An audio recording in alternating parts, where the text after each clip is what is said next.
de venir sur Port-la-Nouvelle, parce que je vous l'ai dit déjà plusieurs fois, mais c'est là la première fois que j'ai prêché à l'extérieur de l'église où j'étais à Lisignan. Donc je me souviens à l'époque. Donc ça nous rajeunit, ça me rajeunit, mais donc ça ne lève pas cette joie d'être ensemble. On a été bénis par ce temps de louange, d'adoration. On bénit le Seigneur pour le bien qu'il veut nous faire et qu'il nous fait. Et donc on va aller maintenant un petit peu plus loin dans ce temps de partage ensemble de ce culte avec le moment de la parole, le temps de la parole qui est aussi important que ce que nous pouvons vivre ensemble ce matin. Voilà, et ce matin j'aimerais parler de notre rapport avec les Écritures, avec la parole de Dieu, avec la Bible, donc notre rapport et la place que la Bible doit avoir dans notre vie de pasteur, surtout de pasteur, de chrétien, et dans notre vie surtout quotidienne, quotidienne, parce que on est dans un temps où tout va tellement vite, les jours se succèdent, mais je ne sais pas si vous le voyez comme ça, mais quand on est retraité, c'est le matin, et déjà c'est le soir, les choses se succèdent. Et ce qu'on rencontre parfois, malheureusement, c'est des chrétiens qui se nourrissent de la parole quand ils le peuvent, parce qu'ils sont tellement pris dans la vitesse de la vie, et qui ont pour moment en fait de partager les Écritures le temps de la réunion. Mais on voit que ce n'est pas suffisant. C'est important de prier pour les pasteurs pour qu'ils soient remplis, inspirés, pour que le message qu'ils apportent puisse être la nourriture du temps convenable, comme le dit la Bible. Mais notre vie spirituelle et chrétienne se bâtit surtout dans notre lieu secret, à la maison, en couple, en famille, quand on peut faire une culte de famille, et bien sûr avec la relation avec, j'allais dire, notre Bible. Je ne sais pas si vous aimez votre Bible.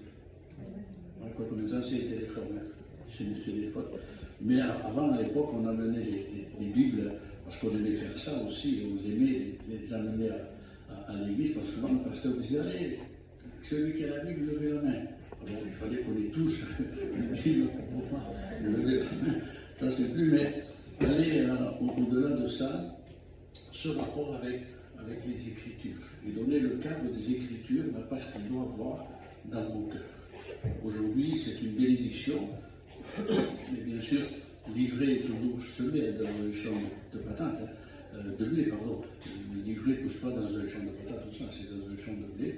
Et c'est vrai qu'on a la grâce de voir dans ces temps que nous vivons une multitude de prédicateurs, d'églises aussi, qui, au travers Internet, c'est merveilleux. J'en ai entendu le moment où la parole est partagée, mais il faut quand même aussi faire attention parce que parmi tout ça, il y a aussi des choses qui sont à la limite de ce que n'est pas la parole.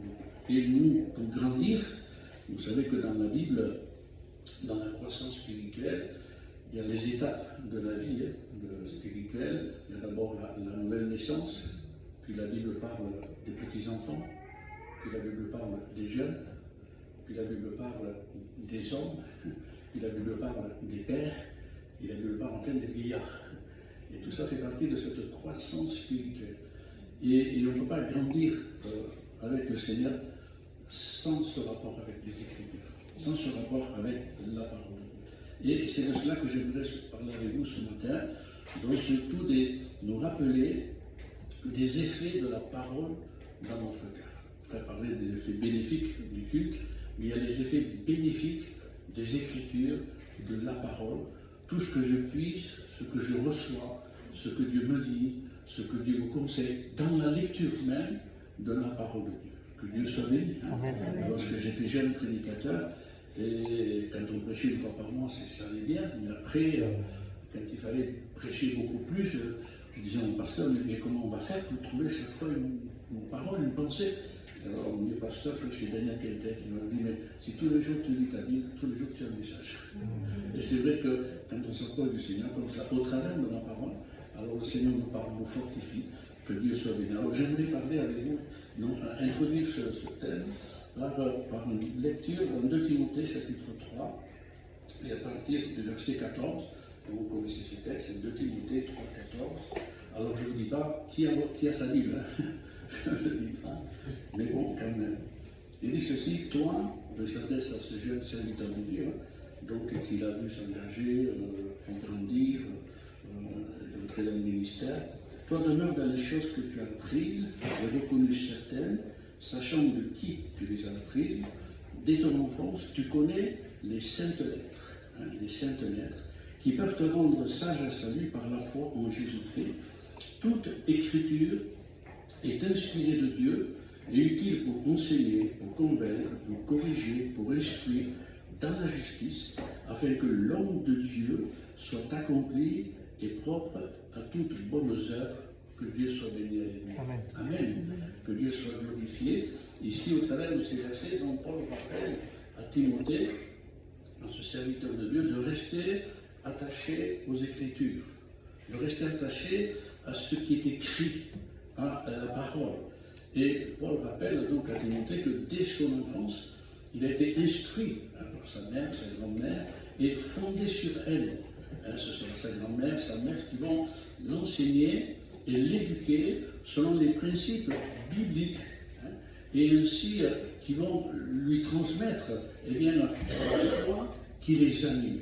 La foi vient de ce qu'on entend, des Écritures, et bien sûr, donc elle se traduit et elle se transmet. Et donc ces deux femmes, avaient tout simplement, deux chrétiennes, avaient transmis la foi qui les animait, et Paul rappelle tout cela. À un moment donné, dans 2 Timothée, chapitre 1er, verset 5, il a ceci: gardant le souvenir de la foi sincère qui est en toi, qui habita d'abord dans ton aïeul Louis et dans ta mère Eunice, et qui, j'en suis persuadé, habite aussi en toi. Donc, vous voyez que très tôt, cet homme Timothée se convertira. Il sera appelé au ministère, sera plus tard le pasteur de l'église d'Éphèse, un lieu pas facile non plus. Et on peut dire donc que tout simplement, tout ce travail de la parole, qui a agi au travers de la grâce, s'est fait dans son cœur au travers de ce qu'il a reçu, au travers des saintes lettres, comme cela est dit, au travers des Écritures. Et donc, nous voyons ici une parenthèse, c'est que l'importance d'éduquer nos enfants et d'instruire, on parlait ce matin avec le frère, selon les saintes lettres. Mais même si chacun de nos enfants devra emprunter, nous le savons, son propre chemin, son propre cheminement humain et spirituel, nous le savons, c'est une promesse de Dieu qu'avec le temps, on les retrouvera au Seigneur. Ils viendront au Seigneur tôt, tout tard, alléluia, même si pour certains, ça peut être tard, pour d'autres très tard, mais nous savons quand même que le Seigneur nous a fait une promesse, celle de veiller sur sa parole, ce germe de vie qui a été semé, et en son temps, le Saint-Esprit l'arrosera, et nous pourrons voir tout simplement ces bien-aimés venir au Seigneur, selon cette promesse de Christ, non pas faite simplement à un homme, mais aussi pour tous ceux qui veulent se nourrir, qui mettent leur foi dans le Seigneur. Tu seras sauvé, toi et toute ta famille. Alléluia. Amen. Donc, si quelques-uns de vos enfants sont peut-être encore loin, ne désespérez pas, mais le Seigneur a fixé un jour dans son calendrier où il les visitera. Notre rôle à nous, c'est de prier pour bénir ce jour, pour que dans ce jour-là, le Seigneur se glorifie, que Dieu soit fait. Donc, parler des effets de la parole. Les effets de la parole. Nous l'avons vu, donc c'est rendre sage à salut par la foi en Jésus-Christ, au travers de ce texte, c'est de nous amener à marcher devant Dieu, nous le savons, en pleine connaissance de la volonté divine. C'est ça la marche du Seigneur, marcher en pleine connaissance de la volonté divine, et c'est le travail de la parole, de nos Écritures, de nous enseigner cela. Nous savons qu'elle est utile pour enseigner, pour convaincre, pour corriger, pour instruire dans la justice. C'est bien sûr d'abord pour Timothée lui-même et pour les autres, c'est-à-dire pour chacun d'entre nous. Elle m'est utile, c'est elle qui m'instruit, qui m'enseigne, me convainc, elle me corrige et elle m'instruit dans la justice, que Dieu soit glorifié. Et au verset 17, il est dit que le travail de la parole qui se fait tous les jours, et chaque fois que je l'ouvre, elle me parle, le Seigneur me parle au travers, c'est bien sûr dans un but très précis. Ce n'est pas simplement pour faire de nous des gens qui ont un savoir sur les Écritures, un savoir sur la parole. Mais dans un but précis, c'est le but que le Seigneur s'est formé pour chacun d'entre nous, verset 17, afin que l'homme de Dieu soit accompli et propre à toutes bonnes œuvres, que Dieu soit glorifié. Et là aussi, nous voyons que ce n'est pas à Timothée que Paul s'adresse, mais aux chrétiens d'Éphèse qu'il représentait, mais c'est à chaque lecteur de la parole, à chaque enfant que nous sommes, au travers de la parole de Dieu, au-delà de l'enseignement que peuvent apporter les pasteurs, alléluia, ou les frères qui prêchent, mais il y a le but de la parole de Dieu pour nous, c'est de nous amener à devenir des hommes et des femmes, mais surtout des hommes et des femmes de Dieu, des hommes et des femmes selon Dieu, alléluia, selon le cadre que le Seigneur a fixé lui-même pour nous. Les effets puissants, j'allais dire, de la parole. Et nous avons tous vécu des moments extraordinaires avec la Bible, des temps particuliers dans notre vie où on cherchait une direction, on cherchait une voie, on cherchait une parole, on s'attendait peut-être bien à ce que Dieu parle, soit par un ton spirituel, qui est aussi la parole, soit par la prédication, soit par un chant, mais soit aussi par le Saint-Esprit directement dans notre cœur.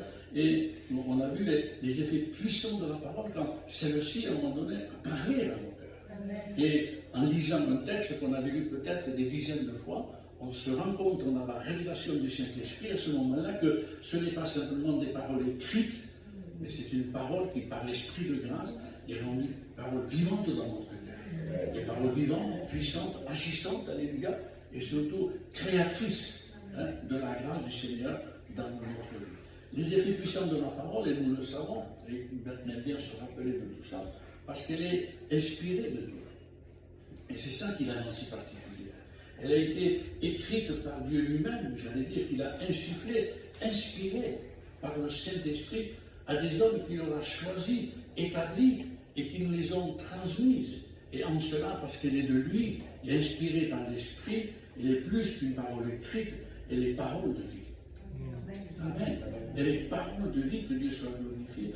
Et nous voyons que, bien lorsque la Bible parle de la parole des termes en particulier, même Jésus, vous voyez l'importance qu'il donnera à la parole écrite, lorsqu'il dira Jean 17, 17, ta parole est la vérité.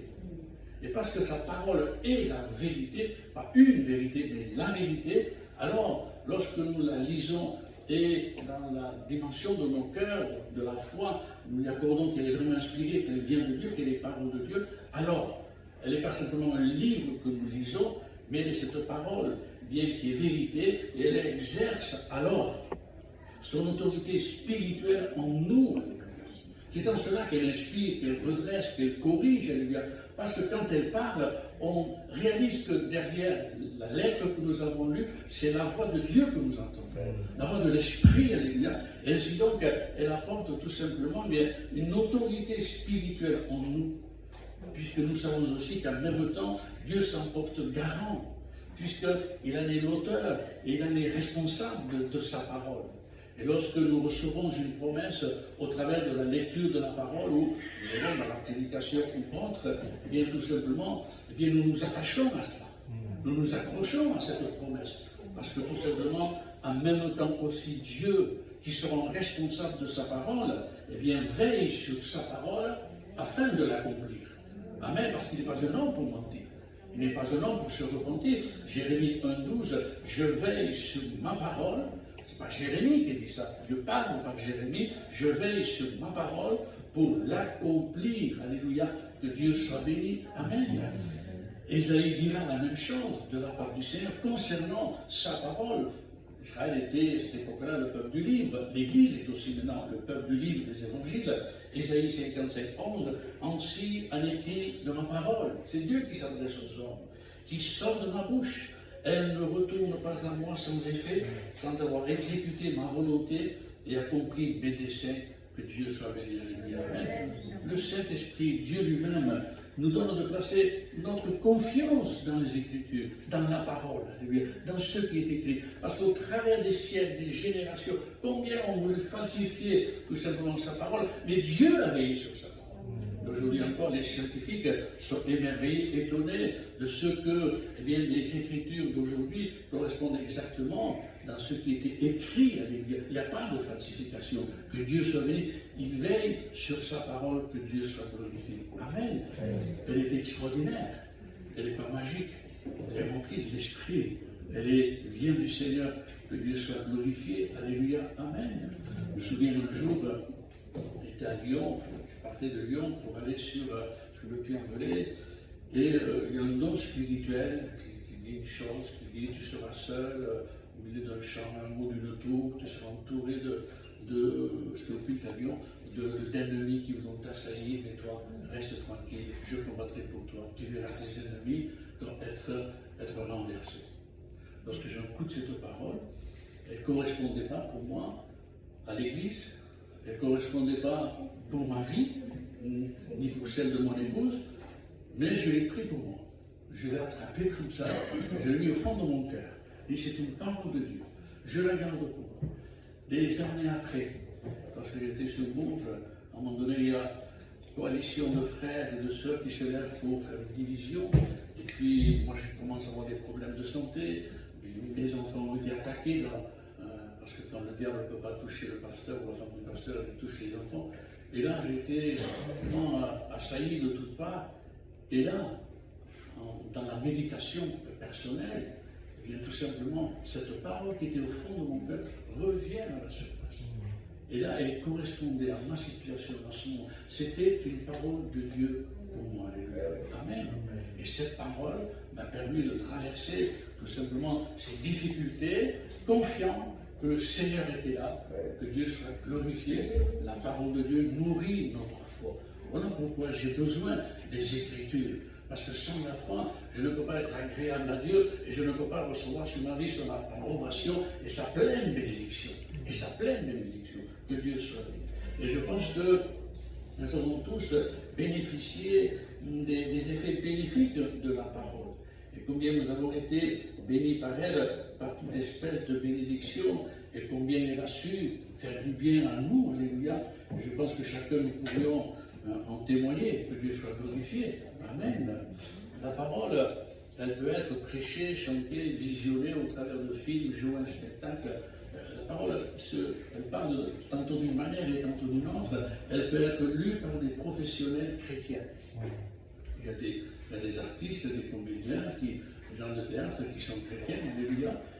Alors eux, ils ont un art sur la manière de lire, ils ne lisent pas comme nous. Un jour, je revenais de visite en voiture, j'aime bien écouter RCF, c'est pas radio catholique, c'est radio chrétienne de France. Alors bien sûr, il faut savoir ouvrir et fermer les oreilles en temps voulu.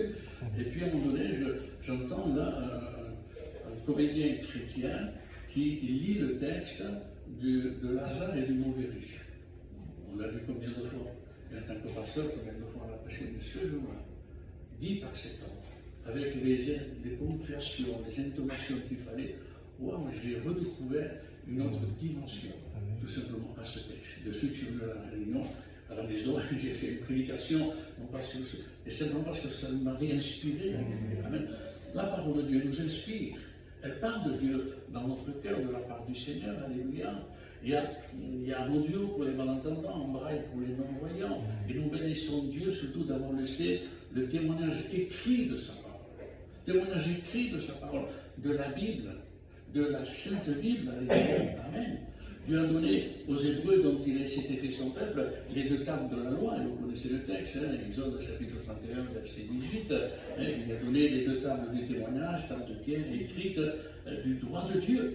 Ainsi le peuple, bien des Hébreux, avait une loi totalement différente de celle des peuples alentours, et notamment des Égyptiens, auxquels ils pouvaient se référer, mais c'était un témoignage reçu de Dieu, écrit par Dieu, une écriture de Dieu, un témoignage qui régissait et fédérait le peuple de Dieu. Un même Dieu et une même foi, une même parole, que Dieu soit béni. Amen. Plus tard viendront par Moïse la Pentateuque, les prophètes et tous les autres livres, et bien sûr pour nous le Nouveau Testament, en qui toute la révélation de la parole et de sa volonté est contenue. Alléluia. Donc plus besoin de notre prophète, plus besoin d'autres écrits, d'autres livres, elle se suffit à elle-même. Alléluia. Amen. Voilà pourquoi elle est le seul fondement de la foi chrétienne, que Dieu soit glorifié. Amen.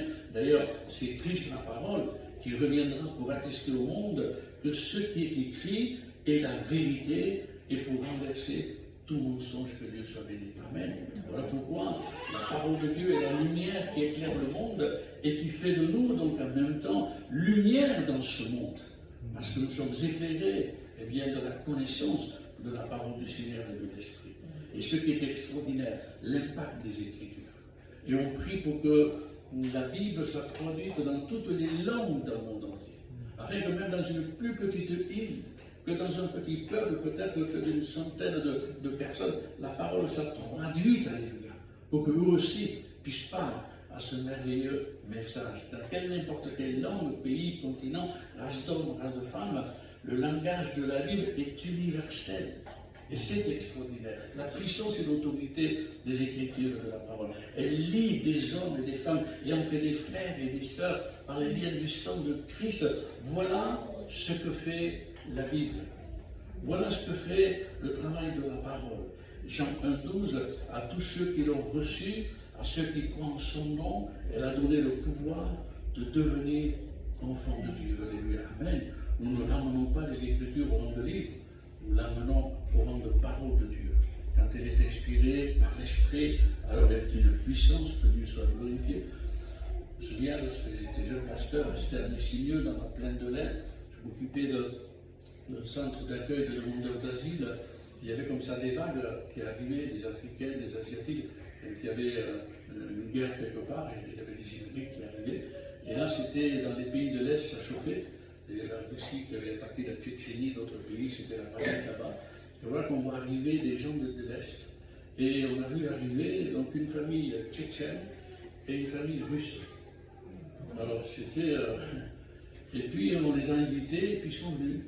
Je me souviens les premières réunions, je t'en souviens, les Russes étaient là, les Tchétchènes étaient là, le couple, les enfants, pareil là, personne ne se regardait, personne ne se parlait, les enfants jouaient pas ensemble. Et puis au bout de réunion après réunion, on les a vus se rapprocher, on les a vus descendre ensemble, entrer ensemble dans la petite salle, les enfants jouaient ensemble, le couple parlait ensemble, et ils s'asseyaient ensemble. Amen. Qui a fait cela? La parole de Dieu, la parole du Seigneur a fait ce travail dans leur cœur. Merveilleuse parole de Dieu que nous avons, et que Dieu nous a donné, que Dieu soit glorifié. Et c'est ce que m'enseignent les Écritures. Et comme eh bien, je me nourris de la parole, quand je lis la parole de Dieu, alors il se passe quelque chose dans mon cœur. C'est pas anodin. Et là, cette influence, cette inspiration, elle m'apprend à parler ce langage. Elle m'apprend à parler le langage du ciel. Elle m'apprend à parler un langage spirituel, car elle me communique par la lecture et par l'esprit eh bien les mêmes sentiments qui sont en Christ. Alléluia. Bien souvent, on se demande comment avoir, chercher, posséder les sentiments qui sont en Christ comme cela. Nous est dit, sentiments, ce n'est pas simplement émotionnel, ce n'est pas simplement compassion, miséricorde, mais littéralement, c'est avoir le caractère et la mentalité. C'est ça le mot, traduit. Et donc, mais comment posséder ça? Est-ce que je vais jeûner, je vais prier? Oui, il faut le faire, mais il faut surtout se laisser imprégner de la parole. Parce qu'en lisant les évangiles et la parole, eh bien, il y a une mentalité qui se met à moi. Dieu me parle et j'apprends.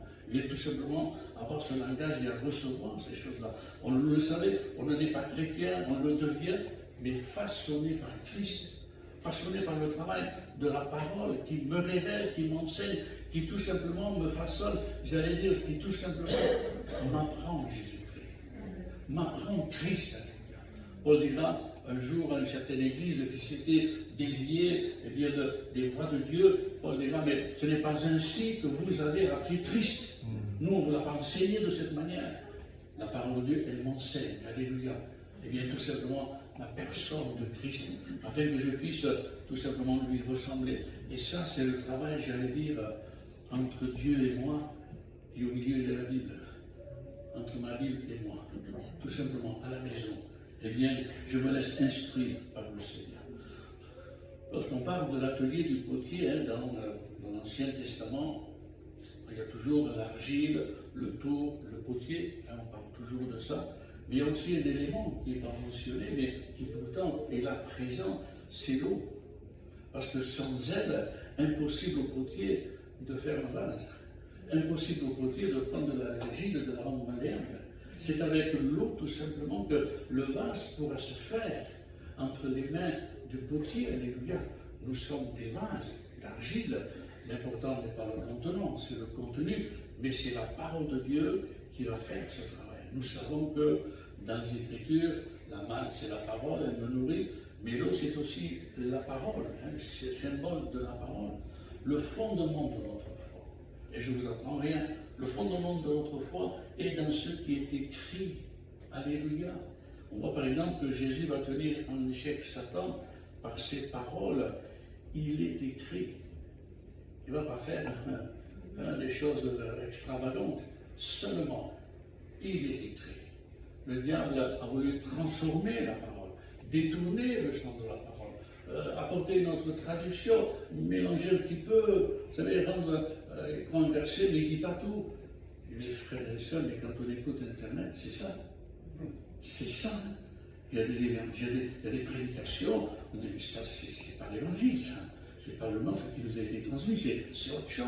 Et des fois, c'est subtil. Mais si on n'a pas cette connaissance, si on ne se nourrit pas des Écritures, mais ces choses, elles passent, on ne les arrête pas.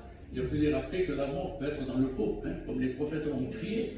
Mais quand j'ai cette connaissance, à l'oreille, là, des fois, ma femme, elle écoute des choses. Bon, attention, là, il y a un problème. Ce que tu entends là, c'est pas vrai. Parce que tout simplement, ça peut être subtil. Mais si on n'a pas cette connaissance, on ne sait pas. On ingurgite ça. Non, non, il va tenir à l'échec par ce qui est écrit, alléluia. Hein, il est écrit, amen. Et nous bénissons le Seigneur parce que la promesse de sa victoire, elle sera aussi la nôtre, parce qu'il a vécu pour nous, que Dieu soit béni, alléluia, amen. La parole, comme elle est l'eau, elle lave et elle purifie. Elle lave et elle purifie notre être intérieur. Amen. Ça vous est jamais arrivé d'avoir besoin de vous sentir lavé? Non? Purifié? De prendre une bonne douche avec le Seigneur? Seulement, quand on a été trouvé en flagrant délit de faiblesse ou de faute spirituelle, c'est pas facile des fois. Comme David, il a fallu que Nathan lui parle, que l'esprit est de loin.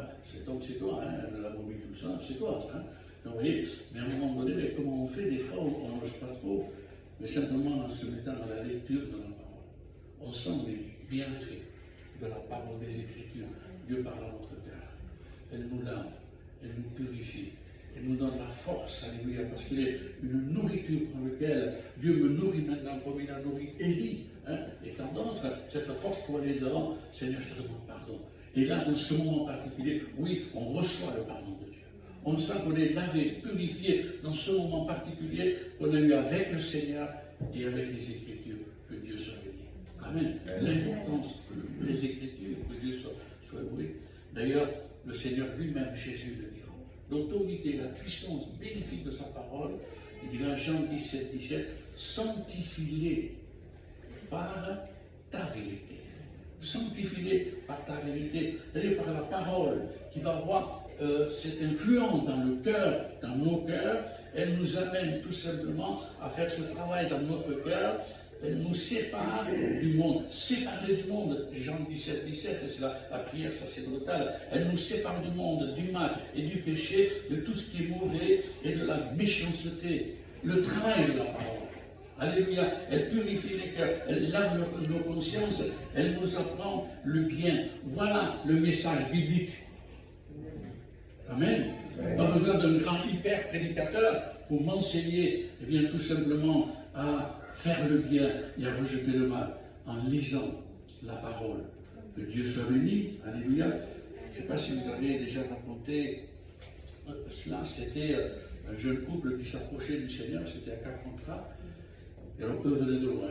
C'était un couple des cas sociaux, la drogue, la boisson, c'était tout. Puis, bon, il y avait quand même des choses terribles qui s'étaient passées dans leur cœur. La fille avait été violée par son père, par son oncle. C'était terrible, il est brisé. Et puis ils sont venus, et puis on a vu ce travail de la parole, de la prédication. Je les guérirai par ma parole.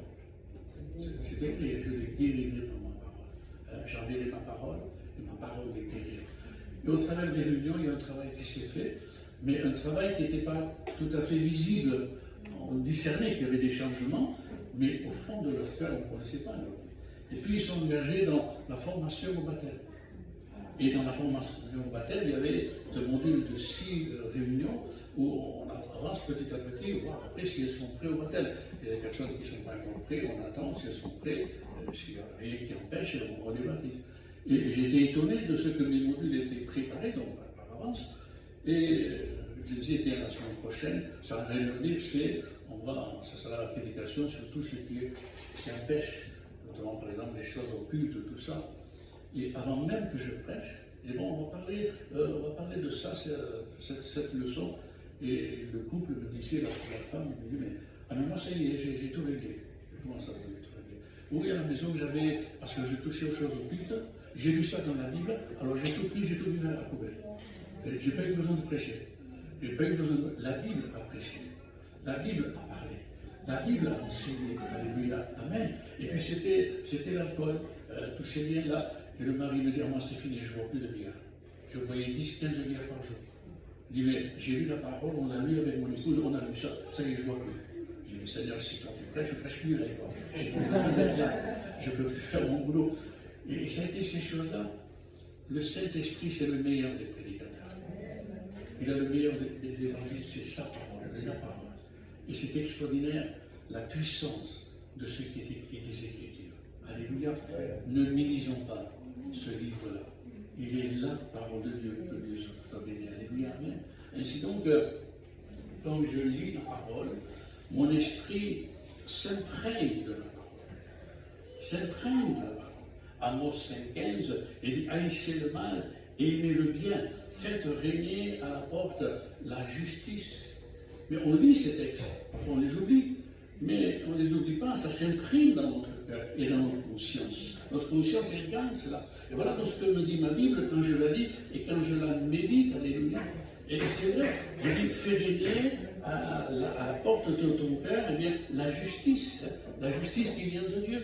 Et cela, on la lit, et elle s'imprime dans notre cœur.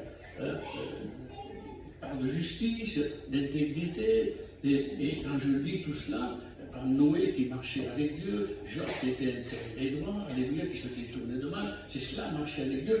Bien, quand je me plonge les regards dans la parole, et que je tends alors mon oreille vers elle, vers le Saint-Esprit, parce qu'elle est inspirée aussi, elle me parle de la part de mon Seigneur. Et elle parle de la part de mon Maître, alléluia. Amen. Et elle m'encourage. Elle me reprend, elle me guérit de certaines choses, que Dieu soit glorifié, parce qu'il y a des guérisons, je ne sais pas si vous avez expérimenté cela, où sans même les demander, Dieu nous a guéris. Ou non? Dans la marche avec le Seigneur, en lisant la parole, et l'esprit de grâce qui travaille dans notre cœur, le Saint-Esprit qui travaille en nous, alléluia, il fait ce travail à l'intérieur de nous, et des fois on dit, mais je ne fais plus ça, mais je n'ai plus envie de cela.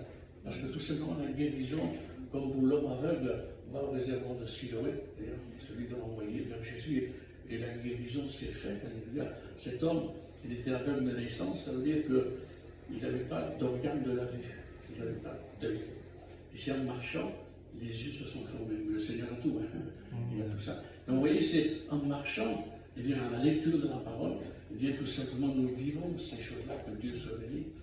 Lorsque je lis la parole, et c'est ce que nous faisons. Nous prions avant. Oui ou non?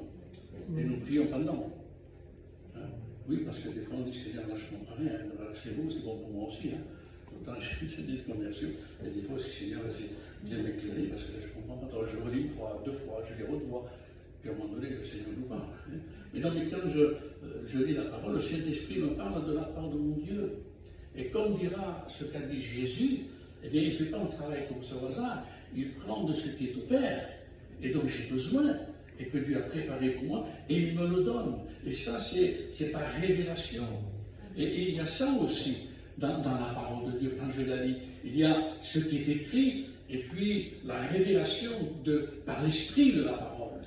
Et là, les yeux nous s'ouvrent pour nous. Et là, on comprend le texte. Et c'est Dieu qui nous entraîne plus loin. Il y a trois niveaux de connaissance. Le savoir, et puis le savoir par expérience, la connaissance par expérience et la connaissance par révélation. On appelle le yada. Quand on arrive à ça, on a déjà une belle connaissance de la parole écrite et aussi spirituelle. Que Dieu soit béni. Mais donc, c'est la révélation. Et c'est merveilleux quand Dieu nous renouvelle des choses. Nous révèle des choses. Non. Parce que ça se fait dans la lecture, que Dieu soit glorifié. Amen. C'est cette connaissance du cœur pour nous amener à nous ressembler, alléluia, c'est cette connaissance-là que nous voulons.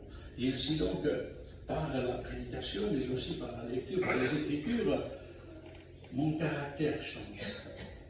mes pensées changent, mon langage change, mes sentiments changent, tout mon être change. En fait, c'est mon cœur, mon âme et mon esprit qui se transforment petit à petit à l'image de Christ.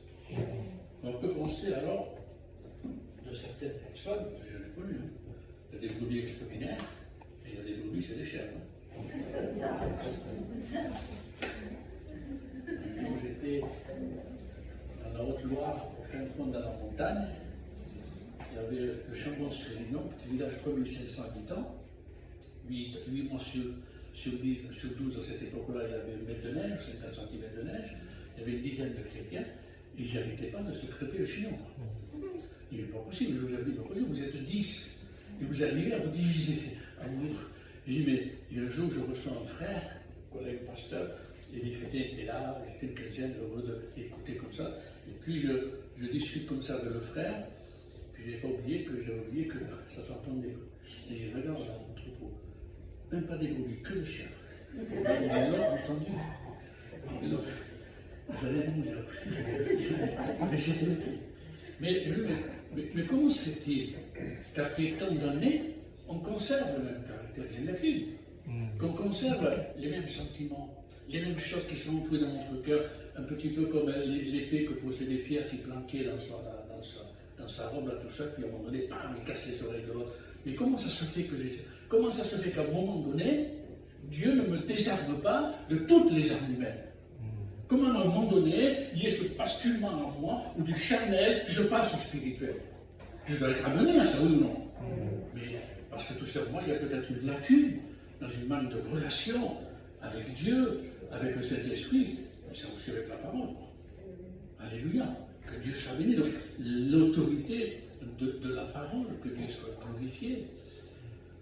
2 Corinthiens 3,18, il est dit, nous sommes alors transformés en la même image de gloire en gloire par l'Esprit du Seigneur. Transformés, c'est extraordinaire. Il faut qu'il y ait cette transformation. Elle s'accompagne avec les Écritures.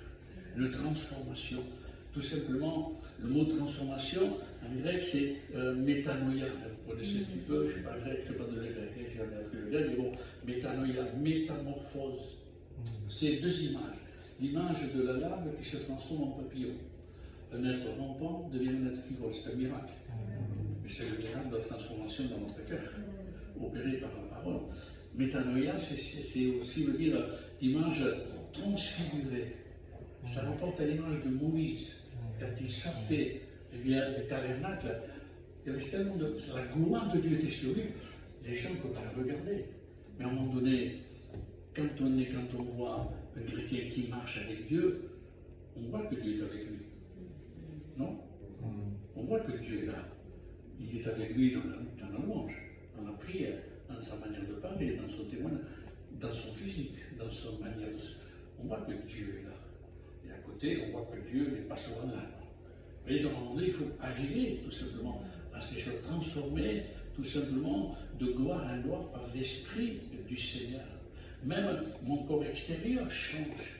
Tout mon être entier change. Il se rapproche des autres, il sourit, il tend la main au prochain, il fait de moi le prochain de l'autre. Alléluia.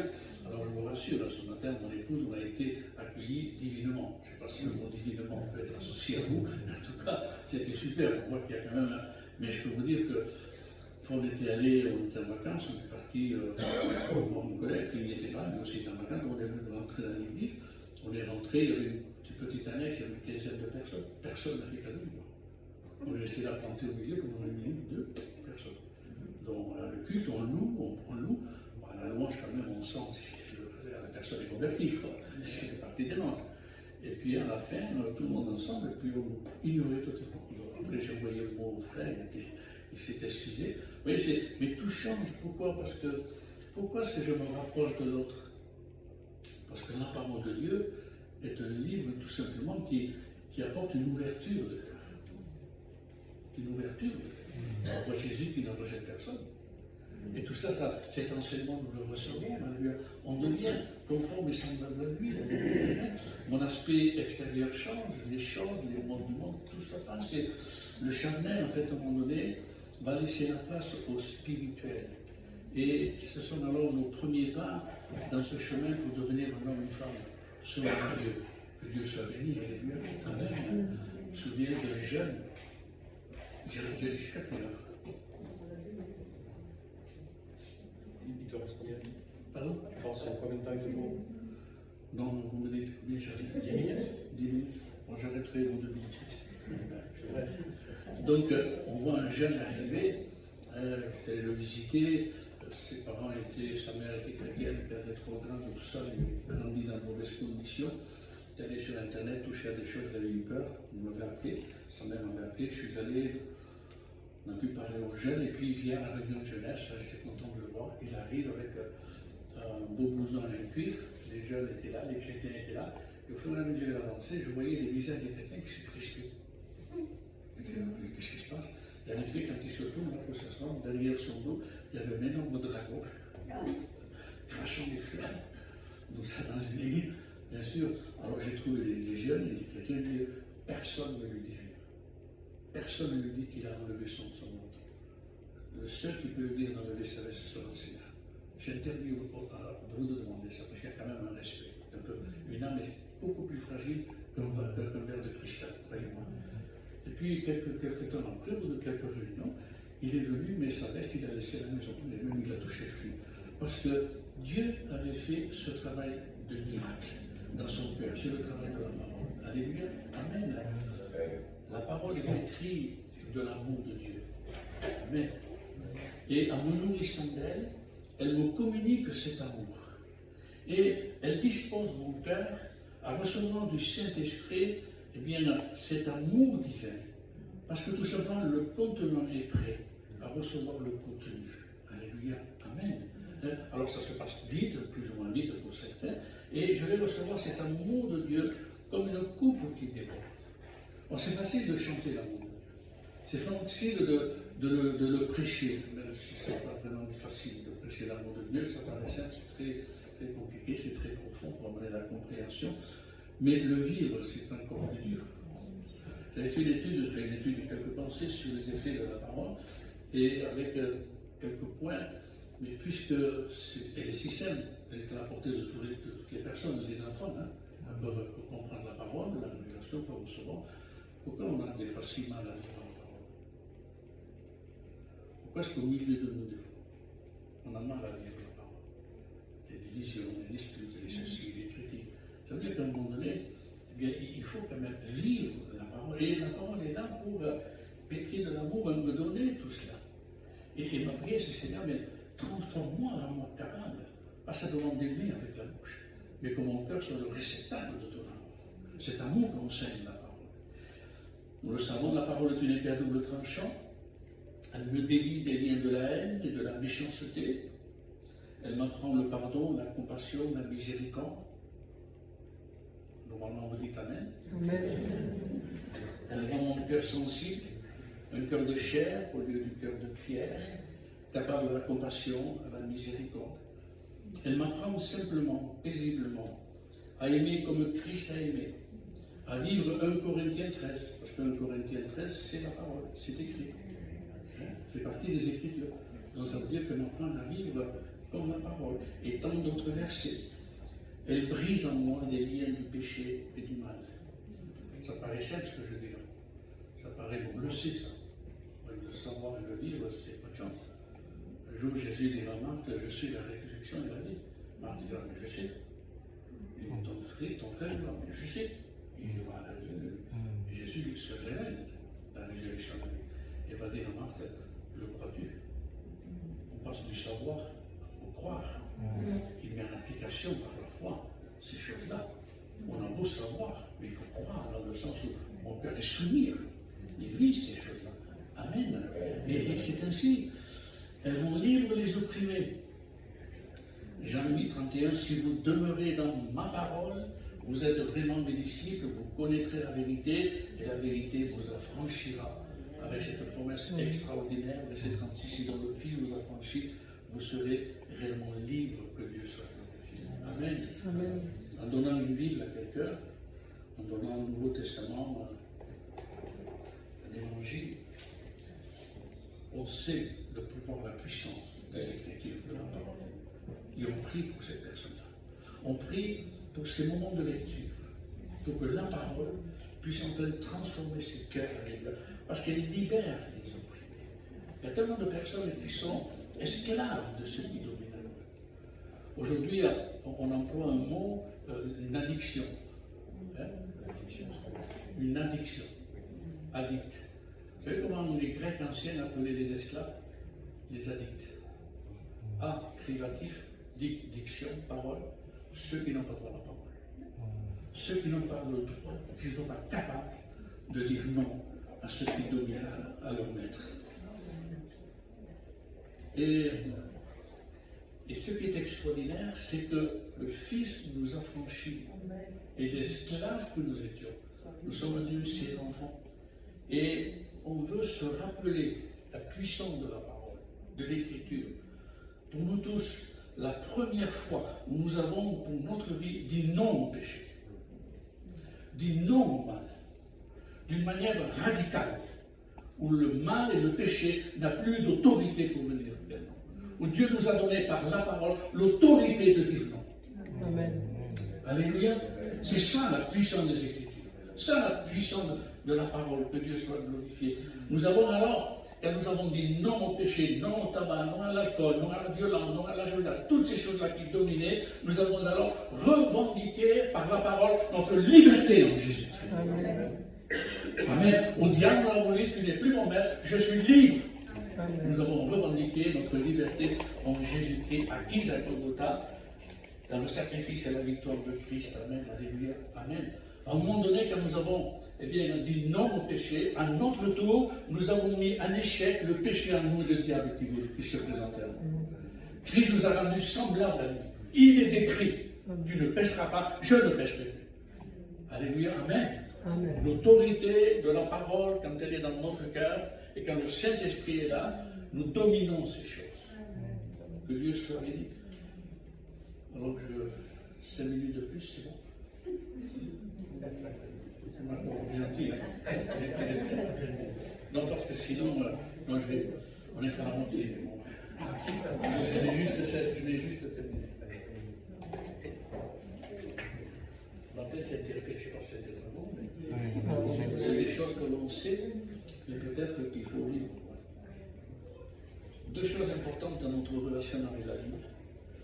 Savoir la lire et savoir l'écouter. Et un est aussi important que l'autre. Afin que la parole écrite devienne parole vivante, elle devienne la parole agissante et créatrice de la vie de Dieu en nous. Que Dieu soit béni. Amen. Pas être long.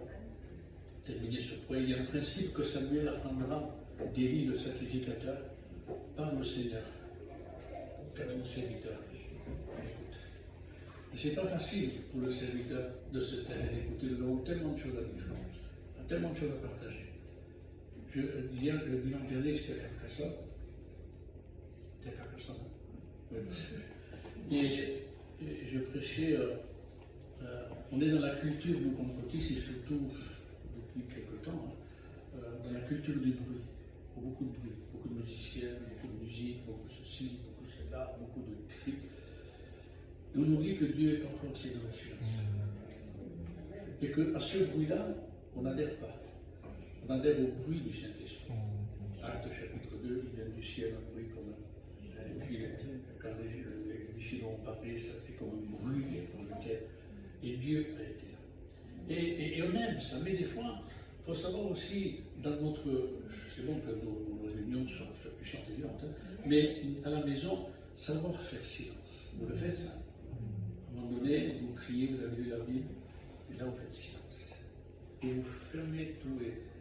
Et là, à un moment donné, il faut du temps aussi au Saint-Esprit de venir. Parce qu'il est un feu, un torrent, un vent, il est une colombe. L'homme prend le temps, il tourne là, je peux se poser, je me pose. Donc c'est ça, savoir aussi tout savoir écouter. Et savoir écouter, c'est la chose la plus importante, c'est être à l'écoute de Dieu. Et la prière nous aide à cela. La prier et la parole, que Dieu soit béni. Donc je vais terminer. Si tous les jours je me tiens dans la parole, je la médite et je laisse le Saint-Esprit me conduire, il m'éclairera. Il y aura toujours une parole pour moi, une parole inspirée et utile. Amen. Et quand il faut faire silence, et que ce silence est profond, que le Seigneur impose dans mon cœur, ce sera souvent et surtout de constamment me recentrer sur lui, et me recentrer sur l'agent actif du ciel dans nos réunions et dans mon cœur, le Saint-Esprit. On l'oublie trop souvent. Saint-Esprit, c'est Dieu en action, c'est Dieu aussi, mais d'une certaine manière. Vous savez, quand Jésus dit là, je vous enverrai un autre consolateur, le mot autre, c'est en fait un autre moi-même. Ce n'est pas un autre différent de moi, c'est un autre moi-même. C'est moi qui viendrai, mais sous la forme de l'Esprit pour être dans votre cœur. Et se recentrer sur la personne du Saint-Esprit, parce que sans lui, c'est qu'un livre. Et un livre pas facile à lire. Quand on lit l'Ancien Testament, je ne comprends pas. Le Nouveau Testament, sans lui, c'est un livre, mais avec lui, il y a les paroles de Dieu. Il y a l'écriture puissante. Je termine par un témoignage. C'est un chrétien, c'était à Bourges, qui donne une connaissance, une Bible. Et puis une semaine après, je trouvais qu'il avait dans les 75 ans, 80 ans, il était très malade. Et puis une semaine après, il va le visiter. Et puis le dimanche, il vient me voir, il me dit, pasteur, il faudrait que vous alliez à l'hôpital voir cette personne. Je lui ai offert une Bible. Je n'ai pas trop parlé de Dieu, mais je crois que c'est converti. Bon. Il est d'accord, on va y aller. Et en effet, j'ai trouvé là un homme qui avait uniquement, par la lecture des Écritures, rencontré le Seigneur. C'était le père de la petite Margache. Il avait rencontré le Seigneur. Et quand il parlait, on voyait que Jésus était dans son cœur. Il avait compris, sans l'aide du pasteur, un frère ou un pasteur ou un frère me disait, c'est quand on se tait que le Saint-Esprit parle de lui. Et même nous, pasteurs, laisse parler l'Esprit. Il avait compris le salut, le pardon, le péché. Il avait compris simplement ces choses. Il avait donné son cœur au Seigneur Jésus, simplement en lisant une Bible. Et donc après la seconde visite que j'ai faite, je vais aller voir, j'ai parlé, cet esprit connu comme ça, du ciel, le paradis. Et quand j'ai parlé, quand j'étais dans mon explication, je parlais à lui dans la discussion, je le regarde, il a des larmes aux yeux. Il me dit, mais pasteur, c'est magnifique ce que vous dites. Il dit, je verrai cela. Il dit, oui, si vous avez Jésus dans votre cœur. Il dit, oui. 2-3 jours après, il était décédé. Wow. Voilà. Le meilleur des prédicateurs, c'est le Saint-Esprit. Les Écritures, ne la laissons pas de côté.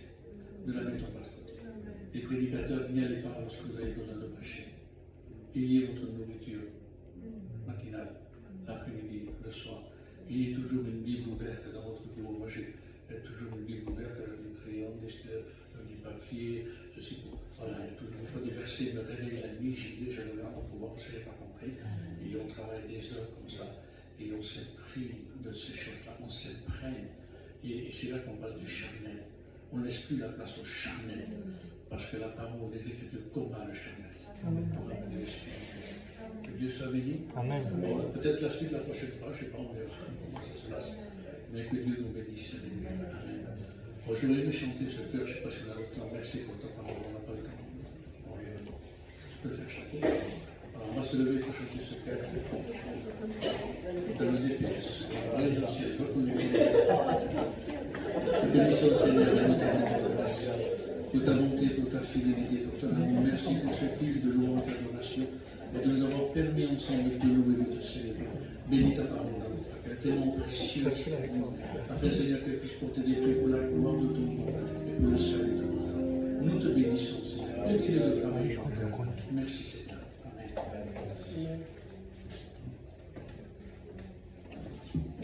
Voilà.